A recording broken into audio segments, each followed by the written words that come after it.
Knowledge.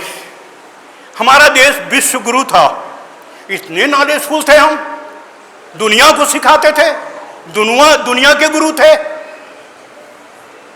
कहां गया? किसके कारण थे? किताबों के कारण, साहित्यों के कारण, वेदों के कारण, उपनिषदों के कारण। साहित्य से सबसे बड़े धनी थे हम भारतीय। लोग आते थे, आप तक्षशिला में पढ़ाई करने आते थे, नालंदा में देश विदेश के लोग पढ़ाई करने आते थे। आज हमारे बच्चे जा रहे हैं, अमेरिका जा रहे हैं, रसिया जा रहे हैं, इराक जा रहे हैं, ईरान जा रहे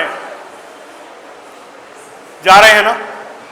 वहां से डॉक्टर बन के आ रहे हैं, वहां से इंजीनियर बन के आ रहे हैं। लोग कभी भारत में आके सीखते थे, यहाँ की किताबें पढ़ते थे और उनका क्रियान्वयन अपने देश में जाकर करते थे। और इतनी ईर्ष्या हो गई देखते देखते, पढ़ते पढ़ते, कि जब लुटेरे आए तो यहाँ की सबसे पहले यहाँ के ज्ञान को लूट के ले गए, यहाँ की किताबें लूट के लेके चले गए, और जो नहीं ले जा पाए उसमें आग लगा दी, आग। वो कहते हैं तक्षशिला विश्वविद्यालय में महीनों आग जलती रही, बुझाने के बाद भी बुझी नहीं। इतना बड़ा साहित्य, इतना बड़ा लाइब्रेरी, इतना बड़ा पुस्तकालय, ऐसे समृद्ध थे हम भारतीय। इसलिए फिर से मैं आपसे कह रहा हूं, यदि आपके नॉलेज ही है जो आपको आगे बढ़ाएगा, आपके पेरेंट्स की, आपके कोई व्यवस्थाएं जो आपको चकाचौंध कर रही हों कि व्यवस्थाएं हमको आगे बढ़ा देंगी, ना ना ना ना। इन व्यवस्थाओं को हमने देखा हिलते डुलते, इन व्यवस्थाओं को आगे बढ़ाते हमने देखा है कि लोग अर्श से फर्श पे आ गए, यदि नॉलेज नहीं है तो। इसलिए आपको गेन क्या करना है? नॉलेज। यदि आपके पास नॉलेज आ गया तो फिर जीवन आपका सुखमय हो गया, आनंदमय। सुख और आनंद में फर्क है।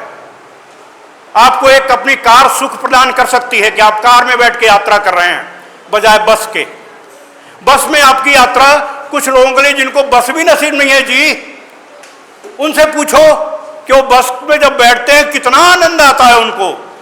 जितना आनंद आपको अपनी कार में बैठ के आनंद नहीं आता ना, उससे ज्यादा आनंद उनको बस में बैठ के आता। वो आनंद है, आनंद, सुख नहीं। सुख क्षणिक है, आनंद स्थिर है। आनंद आपको लेना है, जीवन का आनंद लेना है, क्योंकि ये जीवन बड़े भाग्य मानुष तन पावा, सुर दुर्लभ सद ग्रंथ ही गावा। बहुत ही दुर्लभ शरीर पाए हो आप लोग, ये आपकी तपस्या का परिणाम है आपके पास। इसको आप फिर से फ्रूटफुल बना दो, इसको फिर से आप उपयोगी बना लो अपने लिए, और इसका आनंद भोगो। आनंद, सुख नहीं। सुख क्षणिक है, आनंद के उसके लिए नॉलेज, आनंद पूर्वक यदि जीवन बताना है तो आपको नॉलेज फुल होना होगा। ना ही ज्ञानेन सदृशम पवित्र मह विद्यते, ये गीता का श्लोक है। ना ही ज्ञानेन सदृशम पवित्र मह विद्यते। इस संसार में ज्ञान से ज्यादा पवित्र कोई भी चीज नहीं है। ये मूल मंत्र पढ़ लो आप, इस मूल मंत्र को जान लो, इस मूल मंत्र को अंगीकार कर लो कि ना ही ज्ञानेन सदृशम पवित्र महि विद्यते। इस संसार में ज्ञान से पवित्र कुछ भी नहीं है। इसलिए हमको प्राप्त क्या करना है? ज्ञान। कैसे प्राप्त होगा? किताबों से दोस्ती करके।